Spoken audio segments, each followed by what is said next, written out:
Happy Halloween, loyal viewers. I'm going to be looking at Zombies Ate My Neighbors on the Super Nintendo. The game was developed by LucasArts and published by Konami. The game in Europe and Australia was just known as Zombies, which I sort of find a little strange. Was eating neighbors offensive there? Wait, don't answer that. There is also a Genesis version of this game, but I don't own that one, so I am focusing on just the Super Nintendo one tonight.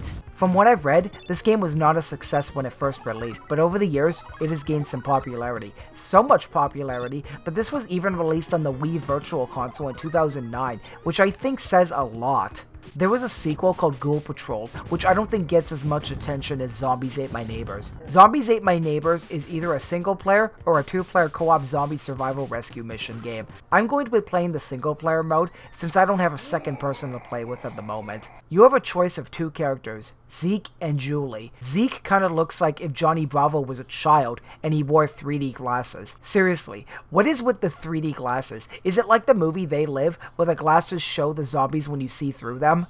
Yeah, I can totally see everything so much better with these. When you start the game, your default weapon that you start with is a water gun, and one single shot disintegrates a zombie. Are they descended from the Wicked Witch of the West? There are other weapons to find in the game as well, like a fire extinguisher, which can freeze enemies, an ancient artifact, which is just a cross. Power of Christ compels you, bitch! A bazooka, soda cans, popsicles, and a weed whacker, which I recommend for the plant obstacles and enemies. What, you thought this game only had zombie enemies? Well, you thought wrong. Not only are there zombies, there are werewolves, plants, clones like out of Invasion of the Body Snatchers, mummies, and for some reason, babies that throw axes. You also have some support items besides your main weapons, like health packs, potions that transform you into an invincible monster, running shoes that make you run faster, keys to open doors without the need for a bazooka, and blow-up clown dolls. Yes, I'm serious. The main goal of the game is to obviously save the quote-unquote neighbors, which consist of cheerleaders, photographers, unsupervised babies, fat people hanging out in swimming pools, this random guy running a barbecue, army men who seem to be useless in this situation, and teachers showing you the F- you earned in geography. Hey, don't blame me! Geography is a hard class!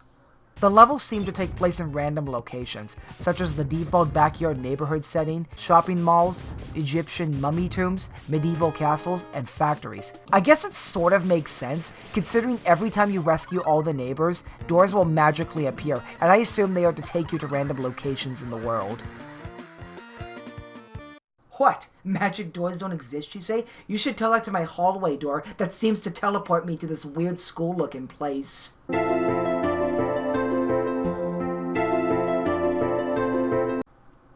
I should get that looked at.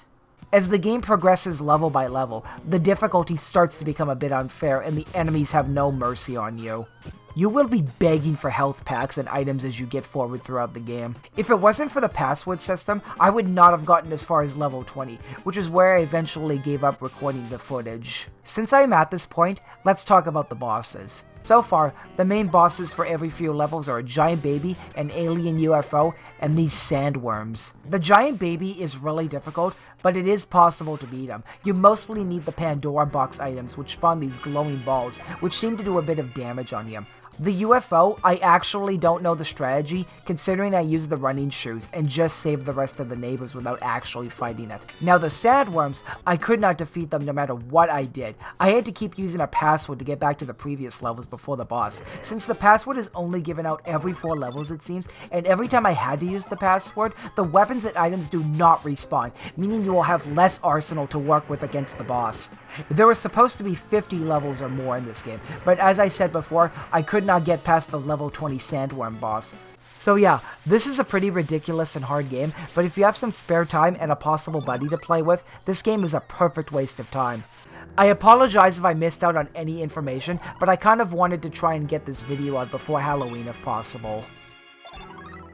So I hope you all have a good Halloween evening, and be sure not to get bitten by any zombies if you can. I already did, and I really hope the doctors don't get their brains eaten by me. Thanks for watching, and be sure to leave a thumbs up. Also, don't forget to subscribe and check out my other videos on my channel. I hope I can come up with more videos at a faster pace.